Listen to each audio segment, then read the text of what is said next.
Hello friends, welcome on this platform. Les amis, j'espère que vous allez bien. Certaines personnes se posent la question à savoir pourquoi Emmanuel Macron parle d'intervention, pourquoi Emmanuel Macron, depuis longtemps, est en train de pousser les pays européens ou les pays de l'OTAN de faire la guerre contre la Russie de façon officielle, du moins d'envoyer les troupes sur le terrain. Les raisons sont multiples, les amis. Je veux parler des raisons internes. En France, je vais parler des raisons externes qui concernent deux entités que j'appelle les pays. L'Afrique, qui est mon pays, et les États-Unis d'Amérique. Ce monsieur, c'est un monsieur qui a échoué lamentablement dans beaucoup de choses, même à l'école.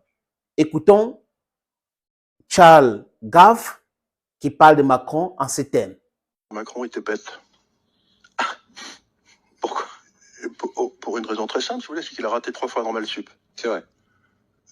Il a raté 3 fois Normal Sup. Il est passé à grand coup de transpiration à l'ENA et ensuite on l'a fait monter dans l'inspection des finances pour qu'il devienne.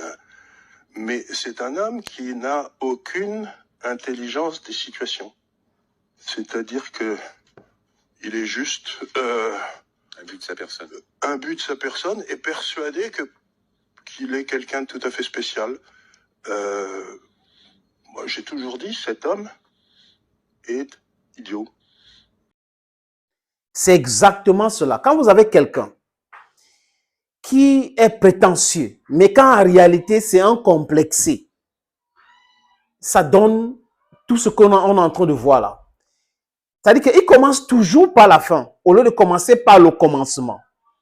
Quelqu'un se réunit avec d'autres chefs de gouvernement et chefs d'État européens, du moins pays de l'OTAN, et discutent quelque chose entre eux.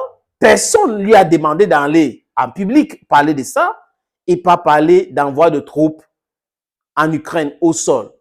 Tout le monde, sauf une bête, sait que les mercenaires otaniens sont en Ukraine et que ce sont ces gens-là qui font la guerre à la place de l'armée ukrainienne parce que l'armée ukrainienne n'existe plus. C'est pour cette raison qu'à longueur de journée, Zelensky est en train de vous dire après nous c'est vous, après nous c'est vous, sur du non-sens total.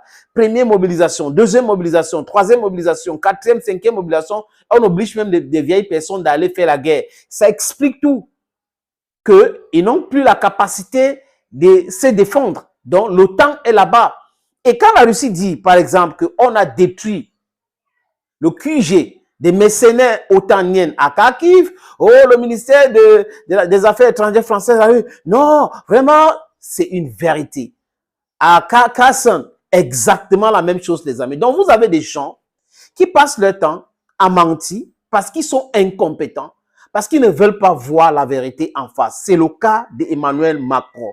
Je vous avais dit tout à l'heure, les amis, à l'entame de mes propos, que les raisons sont multiples. Pourquoi Macron veut que les Européens ou les Otaniens envoient les troupes en Ukraine. J'ai parlé de trois. Interne en France, externe en Afrique et aux États-Unis. Je commence par la France. Emmanuel Macron a échoué lamentablement. C'est quelqu'un qui a été élu sur les fausses bases. C'est-à-dire que même son programme politique n'a jamais été respecté. Et regardez l'état où se trouve la France aujourd'hui, économiquement parlant. Les gens souffrent, les gens sont misérables. En France, regardez les agriculteurs, regardez tous les secteurs. Donc, et Covid est arrivé à encore montrer le côté sombre de ce monsieur.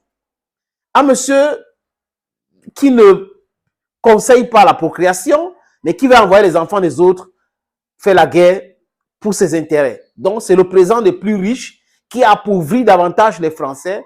Et ce n'est pas moi qui le dis. Tous les Français sont unanimes que Emmanuel Macron a détruit l'économie française. Même son mentor, François Hollande, sur un plateau de Yann, a dit clairement qu'il n'est pas le président des riches, il est le président des plus riches. Vous voyez un peu? C'était important, cette nuance-là. Donc, Macron a échoué lamentablement. Donc, il est en train de chercher quelque chose pour couvrir sa prestation ou ses prouesses lamentables en tant que président de la République. Il veut faire la guerre. Vous savez qu'en temps de guerre, on réunit les gens. Donc, c'est pour cette raison qu'il a dit oui, rien n'exclut, rien n'exclut. Il allait en République tchèque, dit exactement que vous voyez, mais avec un autre ton, parce que là, les Allemands et les autres lui ont fait savoir que non, on peut pas, vraiment, la Russie serait pas, même les Houthis nous dépassent en mer Rouge, vous voyez, ce qui se passe avec nos bateaux, ils sont en train de couler les bateaux, peut-être que on a même annoncé que les Houthis seraient derrière le tranchage d'un câble sous-marin. Donc, vous voyez que ces gars-là sont d'une incohérence notoire. Quand il dit ces gars, il y a les gens qui sont comme Macron et Macron lui-même et son gouvernement. Regardez ceux qui sont ministres en France avec Emmanuel Macron, du moins sous le gouvernement de Macron. Ce sont des gens qui font exactement ce que Macron veut. Et ce que Macron veut pour la France, c'est la catastrophe. C'est pas notre dada. On dit merci à Macron de nous avoir aidés à voir des choses clairement aujourd'hui. La jeunesse africaine voit des choses clairement et on avance vers la libération de notre continent, l'Afrique. Je parle aux États-Unis. Macron a peur. Macron a peur de voir Donald Trump à la Maison-Blanche. Parce que Donald Trump à la Maison-Blanche, il n'y aura pas de lesbos, c'est du concret. Donald Trump, c'est un homme d'affaires. C'est pas un politicien de mainstream qui va utiliser le langage diplomatique quand les choses sont claires. Il a dit qu'il arrête la guerre en un mois. Ou en 24 heures, désolé les amis, en 24 heures. Donc ça fait peur aux gens qui ont investi en Ukraine, qui savent directement que Donald Trump qui arrête la guerre, ça veut dire que la Russie va récupérer beaucoup de choses en Ukraine. D'ailleurs, la Russie a déjà récupéré une bonne partie, mais ça sera encore une catastrophe. Et Donald Trump ne va pas les regarder. Ils vont rentrer bredouille alors que 3 milliards par là, ils ont associé leur économie. Ils vont se dire, ben attends, pourquoi est-ce qu'on a associé nos économies juste pour cette guerre? Donc, il va entraîner vite fait pour que ça puisse profiter à Joe Biden. Mais seulement Joe Biden sait qu'il ne peut pas déclencher une guerre totale contre la Russie. C'est une folie meurtrière. C'est une guerre qu'il va inviter dans son propre pays.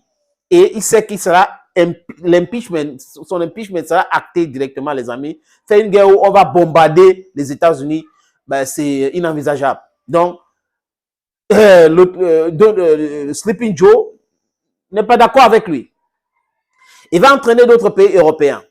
Et aujourd'hui, ce qui est clair, c'est que ils n'ont pas de capacité de pouvoir faire face à cela. Donc, il veut entraîner les États-Unis et tout ça là pour empêcher Donald Trump d'être président. Mais il ne peut rien. Les Américains ont déjà décidé. Et je pense que c'est Donald Trump le prochain président, l'ancien futur président des États-Unis. Et maintenant, l'Afrique.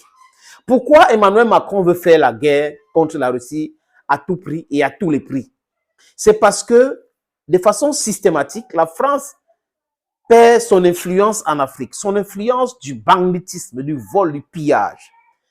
Au Niger, au Mali, au Burkina Faso, au Sénégal, dans beaucoup de pays aujourd'hui, il y a un émissaire français qui est arrivé au Tchad en disant que non, on ne va pas retirer nos troupes au Tchad et tout ça là. Mais vous allez voir, les amis, dans quelques mois, la France va retirer ses troupes au Tchad.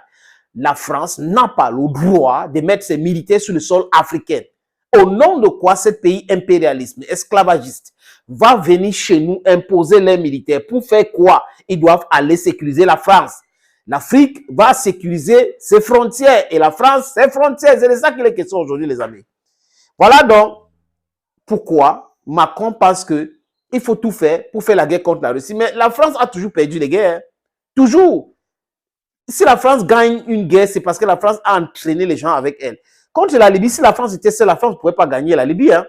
Ils ont entraîné les Britanniques et tout ça là. Mais jusqu'à là, regardez la situation de la Libye. Est-ce qu'elle a gagné la guerre en Libye? Elle est partie, elle a fui. Elle a fui cette situation. Donc, voilà donc, c'est l'Afrique, c'est les États-Unis.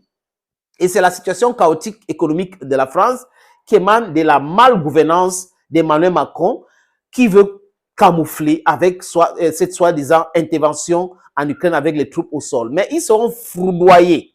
Ils seront malmenés, humiliés en Ukraine s'ils essayent cela. Vous avez vu, non? Tous les plans allemands avec les missiles Taurus pour frapper le pont Kerch et d'autres cibles en Russie ont été dévoilés à la place publique. Même les plans otaniens. Zelensky lui-même avait dit que notre plan de la grande contre-offensive était devant la table de Vladimir Poutine. Donc vous voyez que ces gens-là sont en train de courir dans le sac pendant ce temps. Le grand stratège, tonton Vlado est sur place et les attend. Parlons maintenant d'armement. La France qui veut entraîner l'OTAN pour faire la guerre contre la Russie, du moins envoyer les troupes sur le terrain parce que l'OTAN fait déjà la guerre contre la Russie. Est-ce qu'elle a la capacité de produire les armes nécessaires pour faire même une guerre de 2 semaines? Est-ce que les pays de l'OTAN ont la capacité actuellement pour pouvoir faire la guerre massive contre la Russie? Regardez, ils ont donné tout ce qu'ils avaient comme les armes. Ils ont envoyé tout. Mais jusqu'à présent, rien ne change.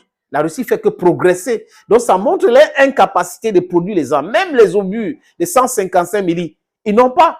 Ils sont en train de chercher des voies et moyens pour acheter 300 000 ici, 500 000 là-bas, pour pouvoir envoyer en Ukraine. Et ces cargaisons-là seront détruites, bombardées par les missiles Iskander. C'est de ça qu'il est question aujourd'hui, les amis. Donc, ils ont, de façon lamentable, perdu déjà la guerre contre la Russie qui mène en Ukraine. C'est de ça qu'il est question. Donc, tonton Vlado est en train d'avancer. Thank you, friends. Thank you for watching. And bye-bye for now.